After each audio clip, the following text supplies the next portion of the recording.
নমস্কার। নববার্তা বাংলা নিউজে সবাইকে স্বাগত জানাই। সরাসরি আজকের প্রতিবেদন এক ঝটকায় দেখে নেব। চাকরির বিনিময়ে সহবাস, জোর করে গর্ভপাত। কার্তিক মহারাজের বিরুদ্ধে বিস্ফোরক অভিযোগ এক মহিলার। এই খবর নিয়েই আজকের প্রতিবেদন। প্রতিদিন সঠিক খবর নিয়মিত শোনার জন্য সাবস্ক্রাইব করুন নববার্তা ইউটিউব চ্যানেলটিকে। ফিরে আসছি বিস্তারিত প্রতিবেদন। পদ্মশ্রীপ্রাপ্ত সন্ন্যাস কার্তিক মহারাজের বিরুদ্ধে সহবাস, জোর করে গর্ভপাত করানো ও প্রতারণার অভিযোগ তুললেন এক শিক্ষিকা। ঘটনাটি প্রকাশ্যে আসতেই ব্যাপক চাঞ্চল্য ছড়িয়েছে মুর্শিদাবাদসহ গোটা বাংলায়। যদিও এই অভিযোগকে গুরুত্ব দিতে নারাজ কার্তিক মহারাজ। তিনি বললেন, আমি এসবে বিচলিত নই। সম্প্রতি কার্তিক মহারাজের বিরুদ্ধে বিস্ফোরক অভিযোগ করেন এক মহিলা। তাঁর বক্তব্য অনুযায়ী 2013 সালে কাজের প্রতিশ্রুতি দিয়ে কার্তিক মহারাজ তাঁকে মুর্শিদাবাদের নবগ্রাম থানা এলাকার চাণক্য এলাকায় এক আশ্রমের প্রাইমারি স্কুলে নিয়ে যান। সেখানে তাঁকে শিক্ষিকার পদে নিয়োগ করা হয়। স্কুলে থাকার জন্য তাঁকে একটি ঘরও দেওয়া হয়। সেখান থেকেই শুরু হয় দুঃস্বপ্নের জীবন। অভিযোগ, এক রাতে নাকি আচমকাই মহারাজ এসে তাঁকে শারীরিক সম্পর্কের প্রস্তাব দেন।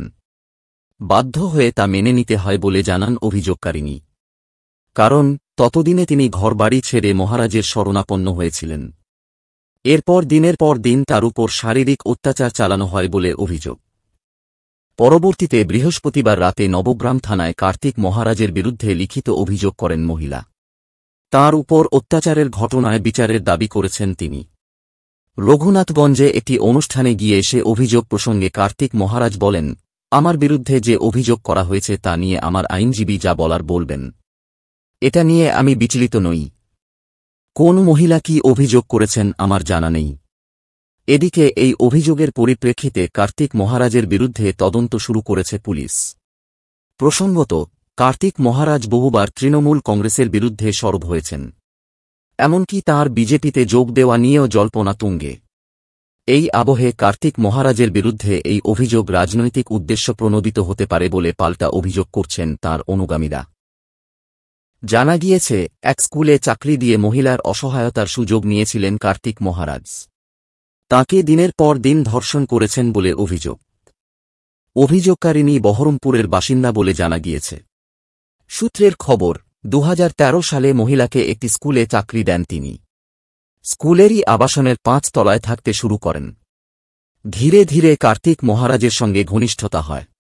এরপরেই মহিলা অন্তঃসত্ত্বা হয়ে পড়েন। প্রায় 6 থেকে 7 মাস মহিলার সঙ্গে সম্পর্ক ছিল কার্তিক মহারাজের।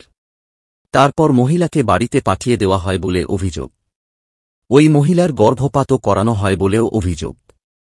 বলা হয়, ঘটনার পর মাসে মাসে বেতন পৌঁছে যাবে বাড়িতে। 12 বছর পর অবশেষে ঘটনা সামনে এনেছেন। তাঁর কথায়, অনেকেই এই ধরনের কথা প্রকাশ্যে বলতে পারেন না। ভয় পান। সম্মান নষ্ট হওয়ার আতঙ্ক থাকে। সাহস করে 12 বছর পরে এই ঘটনা সামনে এনেছেন। অভিযুক্ত আরও অনেকের সঙ্গে এই ধরনের কাজ করতে পারেন বলে অভিযোগ। তাই তিনি বেলডাঙ্গা থানায় কার্তিক মহারাজের বিরুদ্ধে শ্লীলতাহানি এবং ধর্ষণের অভিযোগ এনেছেন। তাঁর অভিযোগের ভিত্তিতে পুলিশ কার্তিক মহারাজের বিরুদ্ধে তদন্ত শুরু করেছে। এখনও পর্যন্ত কার্তিক মহারাজের পক্ষ থেকে কোনো মন্তব্য করা হয়নি। তাঁর অনুগামীরা এই গুরুতর অভিযোগের বিরুদ্ধে সরব হয়েছেন। রাজনৈতিকভাবে তাঁকে অসম্মান করা হচ্ছে বলে অভিযোগ তোলা হয়েছে। এই ছিল এখনকার সংবাদ প্রতিবেদন। সবাইকে সাথে থাকার জন্যে ধন্যবাদ।